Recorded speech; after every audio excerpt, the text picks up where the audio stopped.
Stranger Things has always felt like finding a dusty VHS tape in the attic, something you forgot you even had until you slide it in and let it play. The whole show leans into that kind of memory. It's overflowing with nostalgia in every single scene, and that's part of why I love it. It knows exactly what it's doing and what kind of emotions it wants to achieve. It's pulling straight from 80s movies, music, pop culture, and is packaging all of that into something that feels both familiar and fresh at the same time.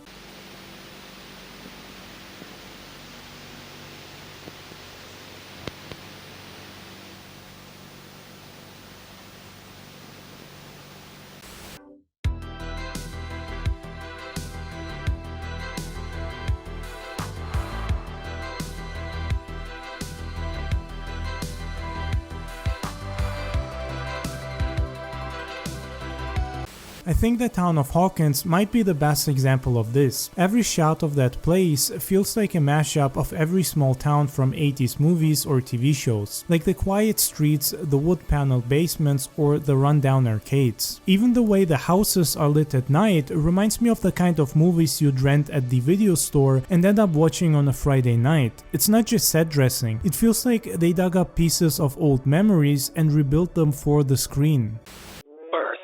America, Indiana, Hawkins, a growing patriotic community, and a shining example of the American dream.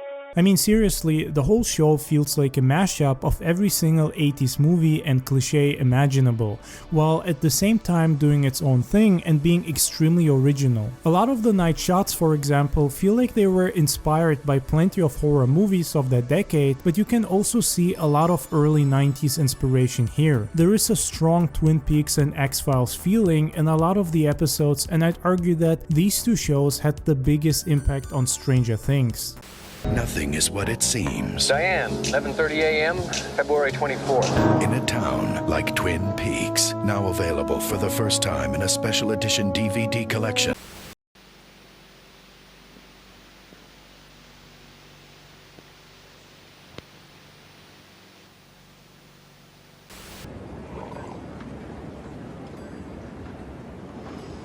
You know, this is, excuse me, a damn fine cup of coffee.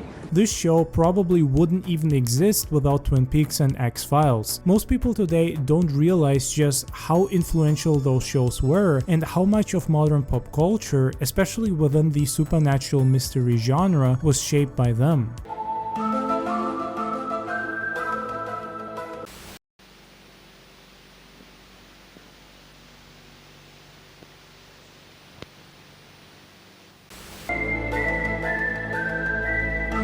And you can see that everywhere in Stranger Things, especially with how the show handles the slow build-up of its mystery in every season. It lets you guess what's going to happen and retains this trend that was started by Twin Peaks, where everyone would gather on Friday night with popcorn and cokes just to find out what happens next.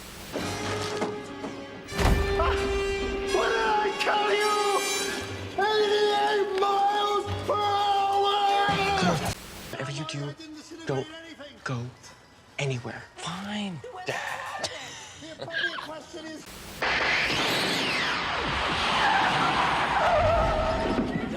What's happening?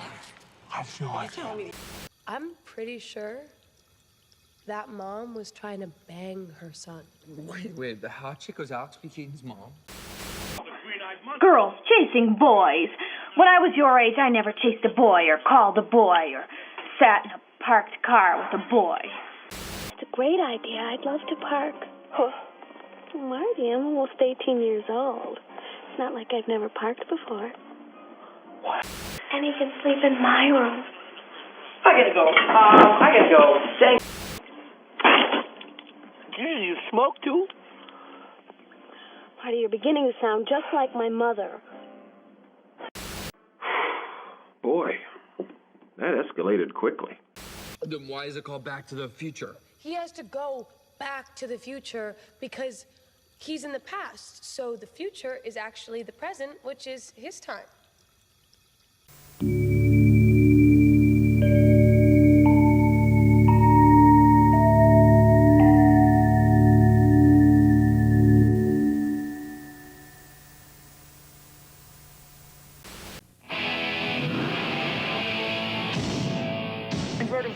raising spirits from the dead by incantations, right? I did that by playing a record backwards. These evil people have just got to be stopped. What have you done to your stereo? I wanted a new one. Trick or Treat, rated R. Starts Friday, October 24th at theaters everywhere. John Carpenter also clearly left a massive mark on Stranger Things because almost every shot feels like it could have been part of the Halloween franchise, The Thing, The Fog, or even Escape from New York. In fact, the first 2 seasons in particular clearly took a lot of inspiration from The Thing and The Fog. Monumental discovery. An alien creature had frozen, but not to death.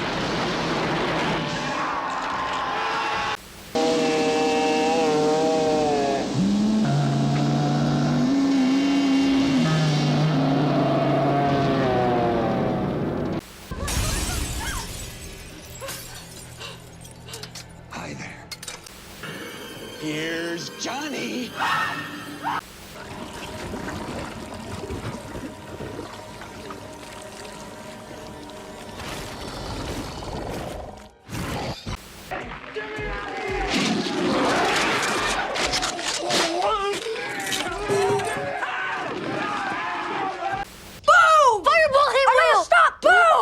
Protect emotion, anger, fireball, and fireball.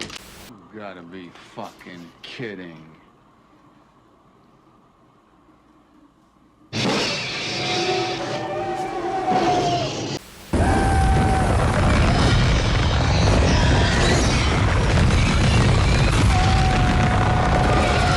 This Carpenter atmosphere stretches throughout the whole show. There is always an antagonist or danger that is unseen and feels like an unstoppable force. It always reminds me of Michael Myers from the Halloween franchise, and you could say that there are some similarities between Vecna in season 4 and Michael Myers. Their characters have nothing in common, but there is this sense of danger that is unstoppable. Michael gets beat up, shot and burned, but he always gets back up, and he does so in a calm, emotionless way, which is what makes him so creepy because he doesn't scream, he doesn't insult or threaten you, he stays silent and just looks at you with his dead eyes and pale mask.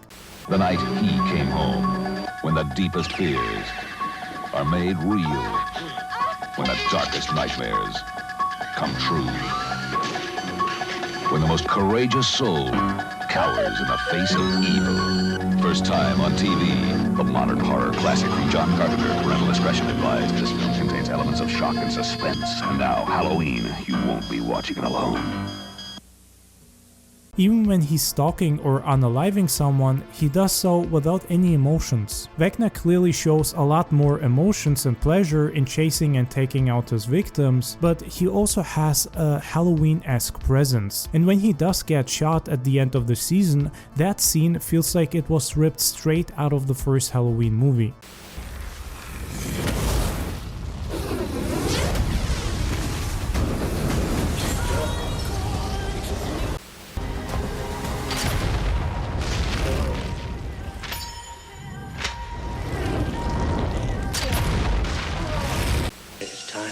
Michael.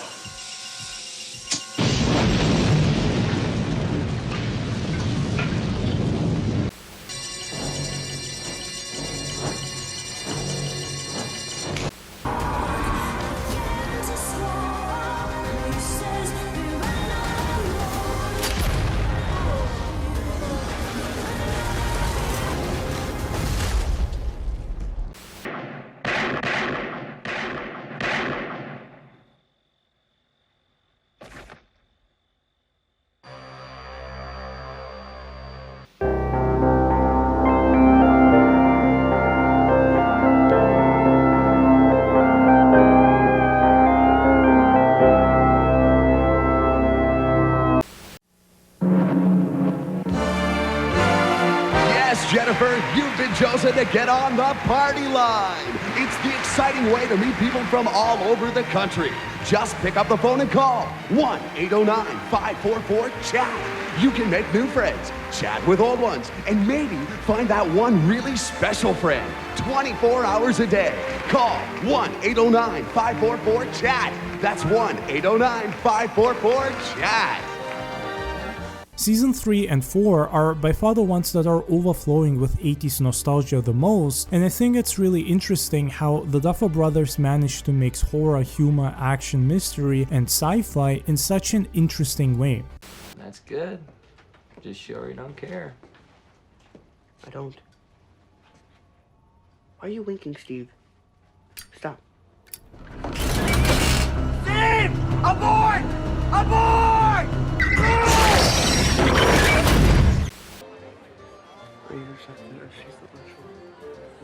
Just speak louder. I intercepted a secret Russian communication. Jeez, shh. Yeah, okay, that's what I thought you said.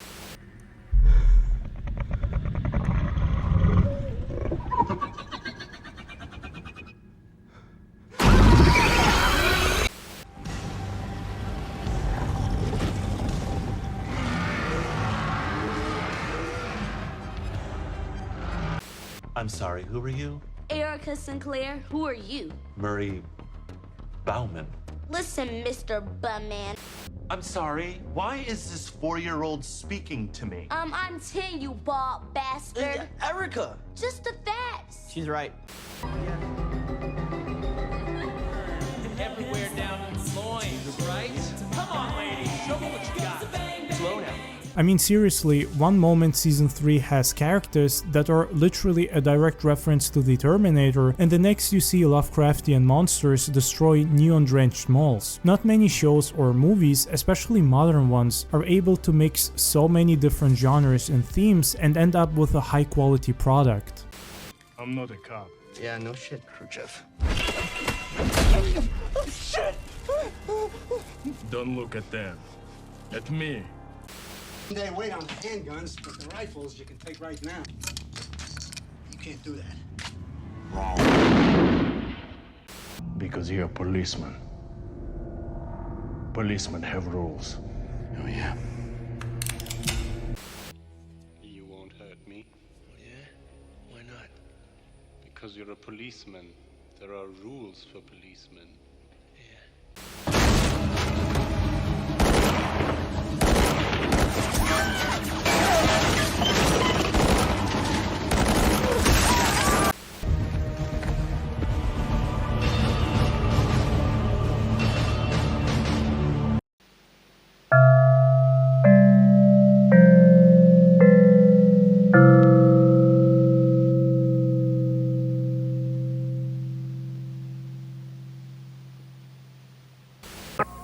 Coming soon on cable, your stereo and TV unite to bring you video music in stereo 24 hours a day.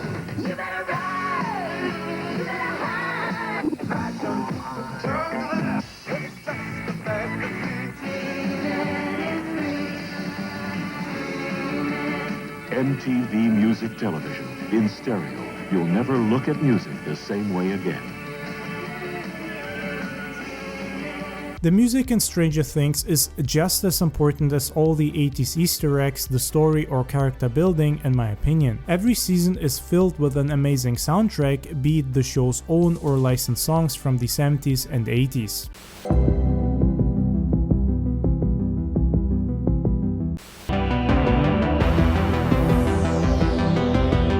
And I feel like this mix of original and licensed music makes it stand out so much because both are carefully curated. The show knows when to play its own soundtrack and when a scene should be drenched in 80s new wave and pop. The music in general is where the nostalgia hits me the hardest. The synth score feels like it could have been pulled from a Carpenter film or some forgotten B-movie soundtrack.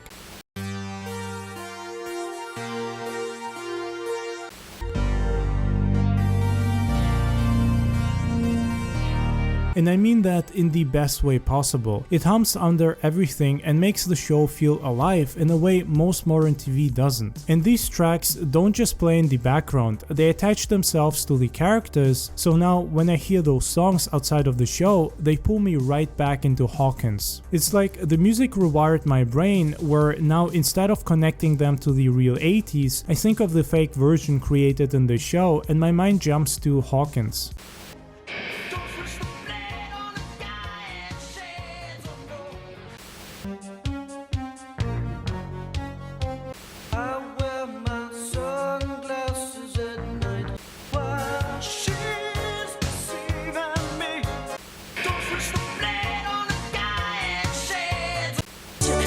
the choice is up to you.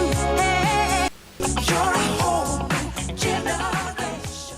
It gives me fake nostalgia, similar to how I experienced it by playing GTA Vice City, because I never grew up or experienced the 80s, and I know that a big chunk of the show's fan base hasn't been around in that decade either. And yet, I feel like in a strange, distant way, I did experience the 80s through stuff like Stranger Things or Vice City.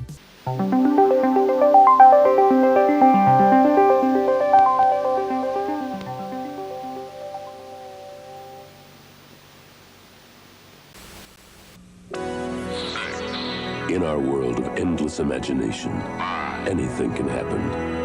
And those of you who wear Levi's jeans know what I'm talking about.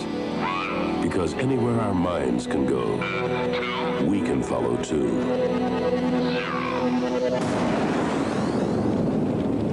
Go ahead, chase a dream in Levi's jeans. Is how the show borrows from old stories without being ashamed of it. I see the Goonies and the group of kids on bikes and Stand By Me. I see E.T. and the way Eleven first shows up. I see bits of King, Carpenter and Romero staged all over the place. And instead of feeling like cheap copy and paste, it feels like someone going back to their old tape collection and saying, these were the stories that shaped me and I want to share them again. And honestly, this gives the nostalgia weight. Proton blaster.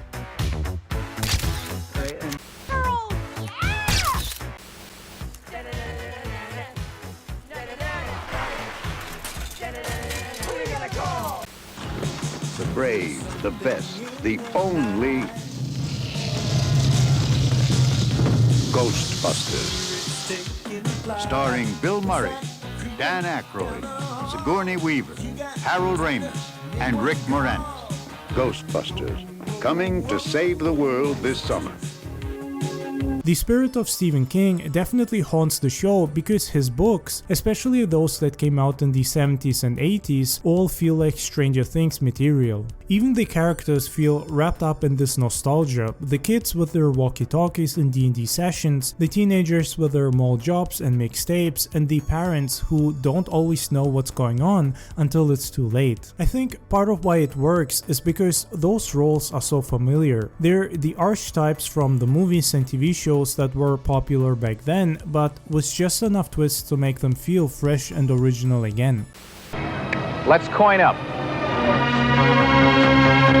Enter the world of the Dragon's Lair. It's big news at most arcades these days because of its unique action. The screen transforms into another dimension, and the player controls the fate of a real character whose quest is to slay the dragon. She's incredible. She's Mad Max. Dragon's Lair, the fantasy adventure where you become a valiant knight on a quest to rescue the fair princess from the clutches of an evil dragon. You control the actions of a daring adventurer finding his way through the castle of a dark wizard who has enchanted it with treacherous monsters and obstacles. In the mysterious caverns below the castle, your odyssey continues against the awesome forces that oppose your efforts to reach the Dragon's Lair. Lead on, adventurer. Your quest awaits. It's also interesting just how much D&D shapes a lot of the themes and elements of the show. Every monster or supernatural occurrence is explained with D&D lore. If you think about it, we don't really know how these supernatural and otherworldly creatures are actually called. To me, Stranger Things leans so heavily on nostalgia because it understands how powerful memory can be. It's not just about making Hawkins look like the 80s or like the typical Stephen King small town that has to deal with scary stuff at every turn. For some, it's the last real taste of innocence. I'm never gonna get out of this town, am I, Gory? You can do anything you want, man. And the first real taste of life. This is really a good time. It must. A blast. But for everyone, it's the time that memories are made of. So darling, darling, stand by me.